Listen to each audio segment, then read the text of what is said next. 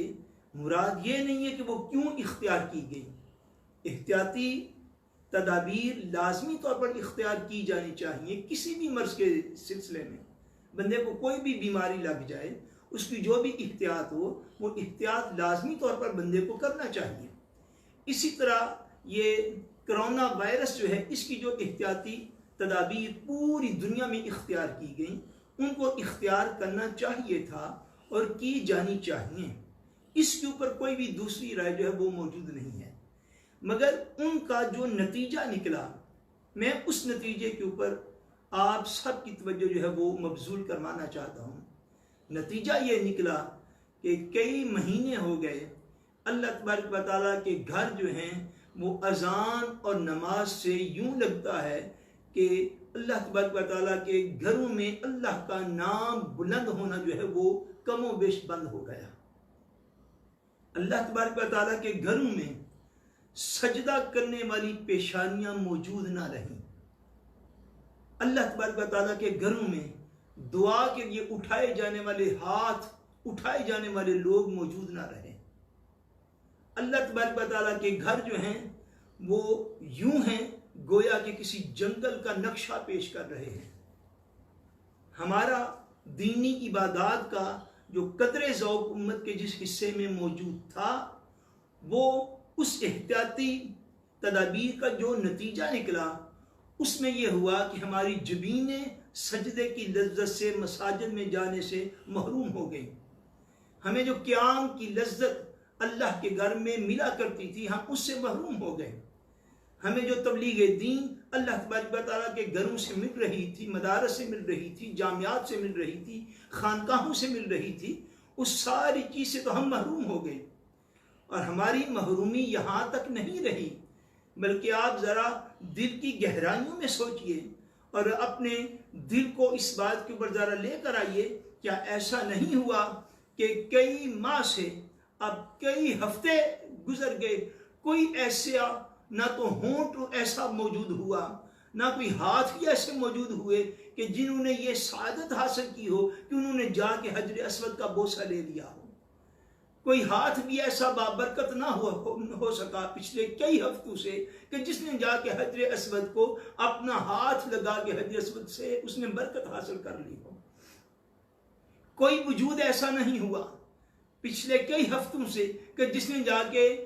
منتظم کے پاس کھڑے ہو کے اپنا سینہ ساتھ لگا کر اللہ تعالیٰ سے معافی مانگ لی ہو۔ ہزارہ لوگ، لاکھوں لوگ اس عمر سے محروم ہو گئے کہ وہ مسجد نبوی شریف میں حضور پاک کی بارگاہ میں مواجہ شریف میں حاضر ہوں اور وہاں پہ کھڑے ہو کے حضور پاک کی بارگاہ میں سلام عرض کر سکیں۔ اس میں جو محرومیاں ہمارے لیے ابری بطور مسلمان،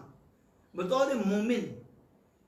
ایک حضور علیہ السلام کا امتی ہونے کے اعتبار سے جو محرومیاں ہمیں اس کے نتیجے کے اندر ملی وہ ہم سب کو جھنجھوڑنے کے لیے کافی ہیں، وہ ہم سب کو ہلا دینے کے لیے کافی ہیں، وہ ہم سب کو ایک دفعہ دعوت فکر دینے کے لیے کافی ہیں۔ آخر ہم سے کیا خطائیں سرزد ہوئیں کہ اللہ تبارک و تعالیٰ کے گھر ہم پر بند ہوتے گئے، مدارس بند ہو گئے، جامعات بند ہو گئی، خانقاہیں بند ہو گئی، درس و تدریس بند ہو گئی، سارے سلسلے نیک صحبتیں اور علم دین کے قدرے کمزور ہو گئے کئی ہفتوں سے، اور حرمین شریفین تک میں مومن جو ہیں، مسلمان جو ہیں، اس رمضان المبارک میں بھی کما حقہ عبادات نہیں کر سکے جیسے کہ صدیوں سے مسلمان وہاں پہ کرتے آ رہے تھے۔ کیا اب بھی ہمارے لیے موقع نہیں آیا کہ ہم ایمانی،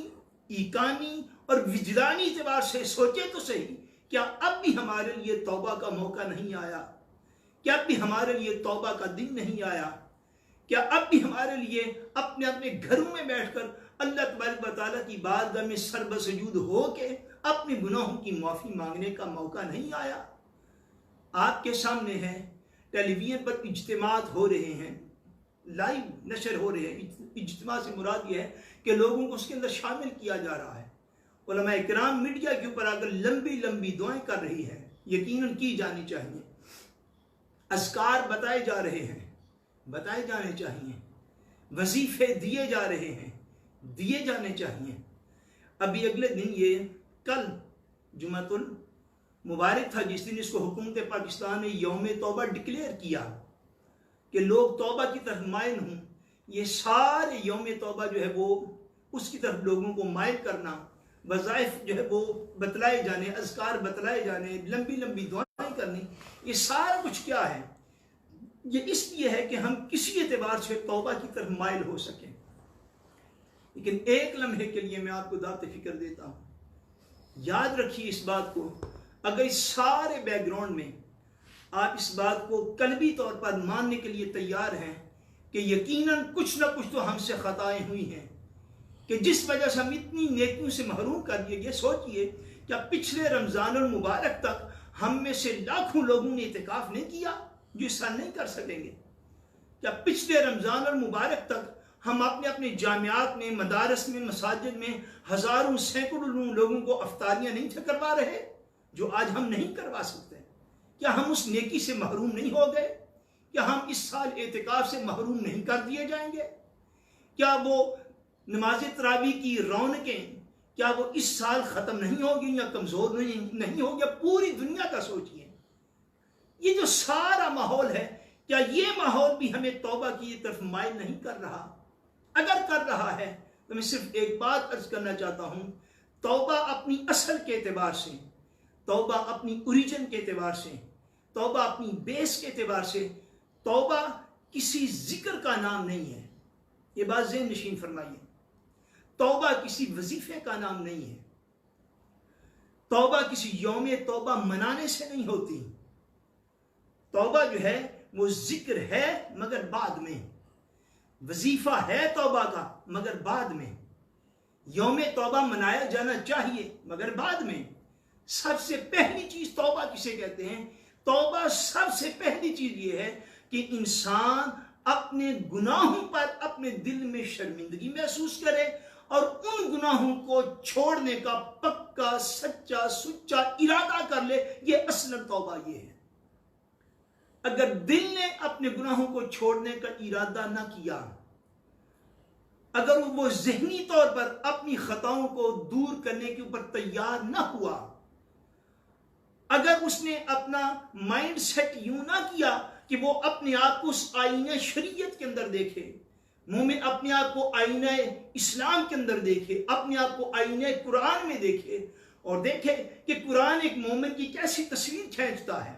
پھر اپنے اعمال و عقائد کو دیکھے اور دیکھے کہ کہیں اس کے عقائد قرآن و سنت سے متصادم تو نہیں ہوتے جا رہے، کہیں اس کے اعمال قرآن و سنت سے متصادم تو نہیں ہیں۔ اگر بات خدا نہ سے ایسی ہو کہ اعمال و عقائد قرآن و سنت سے دوری کے راستے پر ہوں، یاد رکھ لیجئے پھر کوئی ایک وظیفہ ایک دن میں 1000 مرتبہ کرنے سے بھی توبہ نہیں ہو سکے گی۔ پھر ٹیلی ویژن پر ایک گھنٹہ لمبی دعائیں ہاتھ اٹھانے سے بھی توبہ نہیں ہو سکے گی۔ توبہ بیسکلی طور پر اپنے آپ کو بدل لینے کا نام ہے۔ جب آپ اس بات پہ آ جائیں کہ میں آج سے اپنے آپ کو بدلنا چاہوں گا، تو یاد رکھیے اپنے آپ کو چینج کرنے کے، بدلنے کے لیے اسلام میں ایک ترتیب عطا فرمائی گئی ہے۔ آپ بغیر ترتیب کے کوئی کام نہیں کر سکتے ہیں۔ آپ ایک ترتیب ریکفیلے جو ہے وہ اسلام عطا فرماتا ہے، آپ اس ترتیب کو فالو کرنا ہے، اور وہ ترتیب یہ ہے کہ سب سے پہلے عقائد کی درستگی کے بعد سب سے پہلے فرائض کے اوپر عمل اور حرام سے بچنا، یہ توبہ کا سب سے پہلا درجہ ہے۔ آپ نوافل سے نہیں شروع کریں گے، آپ سنن سے نہیں شروع کریں گے، شروع یہاں سے کریں گے کہ عقائد حقہ کو ایکسپٹ کر لینے کے بعد، عقیدہ یاد رکھیے گا سب سے پہلے، عقیدہ درست ہونے کے بعد سب سے پہلے ہم نے کیا کرنا ہے؟ سب سے پہلے فرائض کی پابندی اور حرام سے بچنا، یہ توبہ کا پہلا سٹیپ ہے، یہ توبہ کا پہلا مرحلہ ہے، یہ توبہ کی طرف اٹھایا جانے والا پہلا قدم ہے۔ جو فرائض ہیں وہ آپ کے سامنے ہیں، شہادت توحید و رسالت، اسلام کے ارکان اسلام، شہادت توحید و رسالت، اس کے بعد پنجگانہ نماز کی پابندی، اس کے بعد رمضان المبارک کا روزہ رکھنے کی پابندی، اس کے بعد اگر صاحب استطاعت ہو تو زندگی میں کم سے کم ایک بار حج بیت اللہ کی پابندی، اور اگر صاحب نصاب ہو تو ہر سال جو ہے وہ اپنی زکوٰۃ ادا کرنے کی پابندی۔ اگر حقیقتاً میں اور آپ اور ہم سب توبہ کرنے چاہتے ہیں تو یہ فرائض ہیں، یاد رکھ لیجیے۔ ان فرائض سے آپ نے اور ہم نے آغاز کرنا ہے۔ اگر کسی کی پنجگانہ نماز میں ہی کوتاہی ہے، وہ ساری رات بھی کسی نیک محفل میں بیٹھا رہے اور نہ عشاء کی نماز کی پابندی کرے، نہ فجر کی نماز کی پابندی کرے، تو ساری رات جاگ جا کے کسی محفل میں بیٹھے رہنا جیسے پہلا ہمارا معمول تھا جب محافل کی اجازت تھی، یاد رکھیے یہ توبہ نہیں۔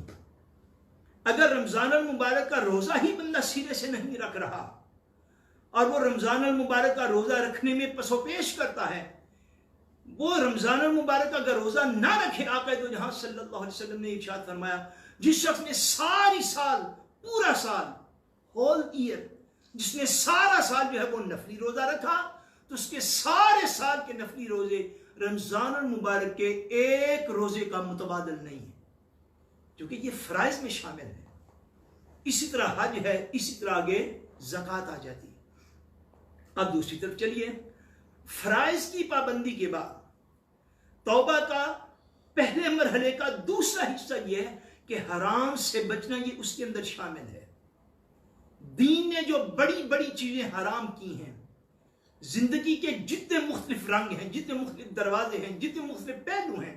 اب ہر پہلو کے اوپر وہ سیاسی ہو، سماجی ہو، اخلاقی ہو، معاشی ہو، کسی اعتبار کا عائلی ہو، کسی اعتبار کے جتنے بھی زندگی کے پہلو ہوتے ہیں، ہر پہلو کے ٹاپ کے اوپر جا کے کوئی نہ کوئی چیز حرام ہوتی ہے۔ اب ان حرام چیزوں سے بچنا جو ہے یہ توبہ کا پہلا دروازہ ہے۔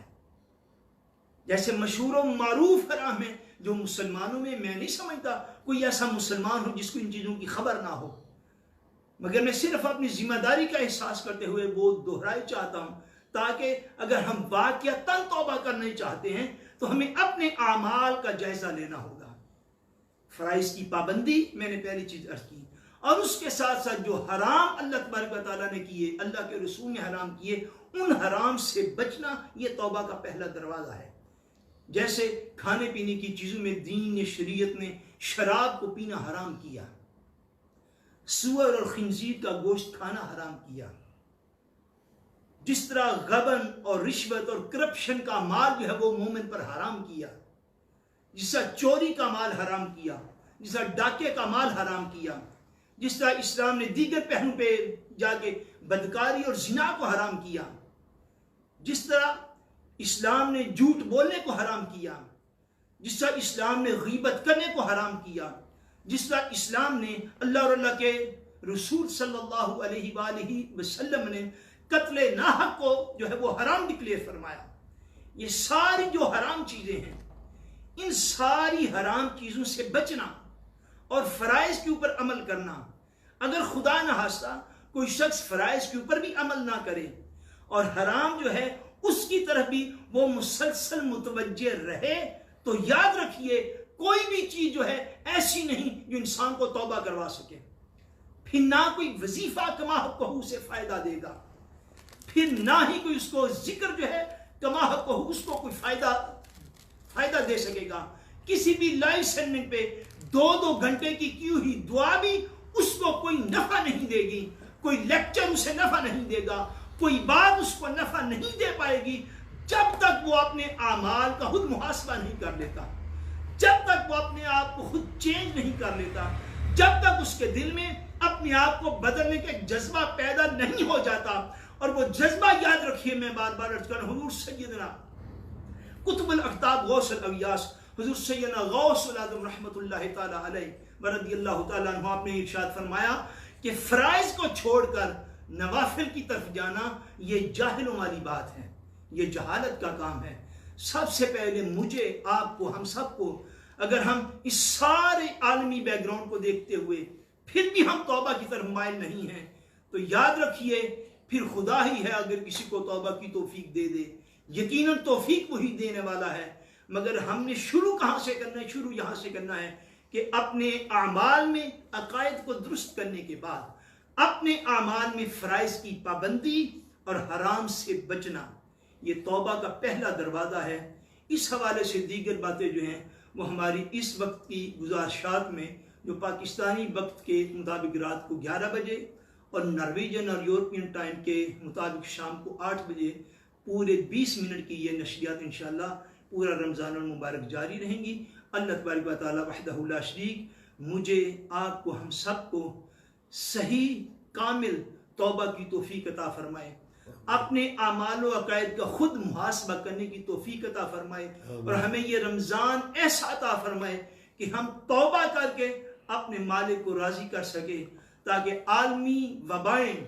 اور دیگر امراض اور دیگر جو چیزیں ہمارے سامنے ایک عذاب کی صورت میں آتی ہیں، اللہ کریم رحمت کے ساتھ اپنی مخلوق کی طرف متوجہ ہو اور ہم سے ہر قسم کے عذاب کو اور آزمائش کو دور فرمائے. وما علینا الا البلاغ المبین.